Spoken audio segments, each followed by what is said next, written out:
A lot of people don't take into account how much this adds up to. Buying one of these a day is $180 a month and over $2,000 a year. It's common sense, but people don't apply it to themselves. Have you noticed that prices have gone up significantly?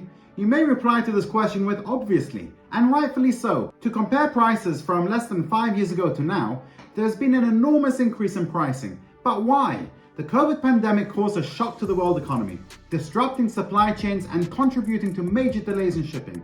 Labor shortages and surging consumer demand have only exacerbated this problem.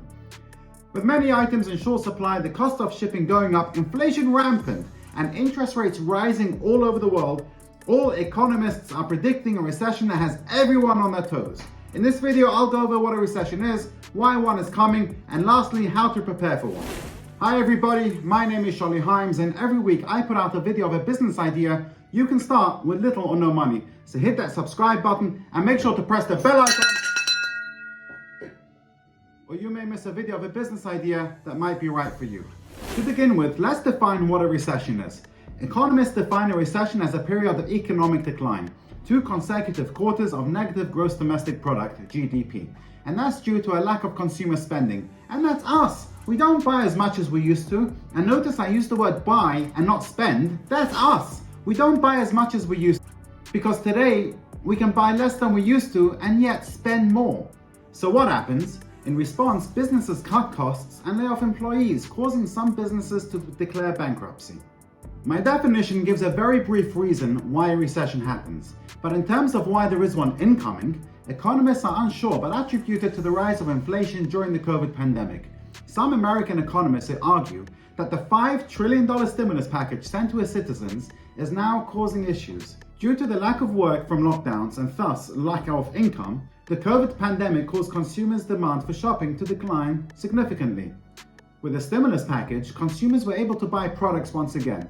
But due to the Biden administration overestimating market demand, the market hardly bounced back. However, the president is adamant that this is not the cause of rising inflation, but that supply chain, corporations, and the war in Russia are to blame. This is most likely the case for European countries, but the inbound US recession has been attributed to how the Federal Reserve has treated COVID pandemic by raising interest rates to highs we haven't seen since 2008. The higher interest rates rise, the more expensive it becomes for companies to borrow money to invest in innovation and growth. Rising credit card, mortgage payments, car loans, and other loans thus reduces the disposable income consumers have to spend in their economy, weighing on corporate earnings and stock prices. Of course, that's the point. The Fed wants to quash inflation by slowing down the economy. News sites report that a worldwide recession is incoming in the first half of 2023. But what should we do to prepare for it? The first step is to take stock of your financial priorities. One of the hardest parts of a recession is not knowing what comes next and when things will get better. That's why it's important to be clear about where you stand financially. Ask yourself these key questions as you take stock of your financial situation. How much cash do I have on hand? How much cash can I get my hands on quickly if I need it? How much debt do I currently have? Credit cards, car loans, etc. What are my basic monthly living expenses, including food, shelter, transportation, etc.? Do you have any major life events coming up with significant expenses attached? For example, a wedding or a baby on the way. Now is a time to understand what you're spending today and to anticipate your needs over the next 6 months. If you're well prepared for a recession, a job loss, or other financial hurdle, it's important to have an emergency fund that covers 3 to 6 months of living expenses. If you don't have at least 3 to 6 months of basic expenses in cash, then set that as your financial goal starting now. Which leads me into number 2, stretch every dollar out if you can. This can include the pizza you ordered lasting for 2 days instead of 1. Step 3, stop buying unnecessary things. I know it's common sense, but applying this to yourself can be challenging. For example, do you really need that Starbucks coffee that costs $6? A lot of people don't take into account how much this adds up.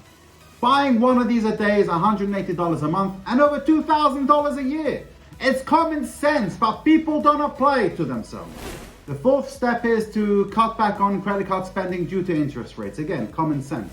And step number 5, consider your career opportunities, both now and in the future. Recessions often result in high levels of unemployment, so it's important to consider how tough economic times could affect your career and have a backup plan should you face a layoff. So just to sum up and in short, number 1, take stock of your financial priorities. 2, stretch every dollar if you can. 3, stop buying unnecessary things. 4, cut back on credit card spending. And 5, consider your career opportunities. If the world does slip into a recession sometime in 2023, there's no reason for investors to panic. First off, recessions don't historically last very long. The average duration of a US recession since World War II is just 11.1 months, and the COVID-19 recession in early 2020 lasted just 2 months. While recessions can lead to job losses and other financial difficulties, they have historically been excellent buying opportunities for long-term investors. It can be extremely difficult for investors to time a market bottom perfectly, and stocks tend to bottom several months before a recession when peak pessimism is reached. And this I will discuss in another video. A recession is unjust and will affect those with less money more than those with more money. Minimum wage is already unlivable, and a recession will only make it worse. If you have the capability, help out those who are worse off than you. The more that everyone helps each other, the easier this recession will be on everybody. Thanks for watching.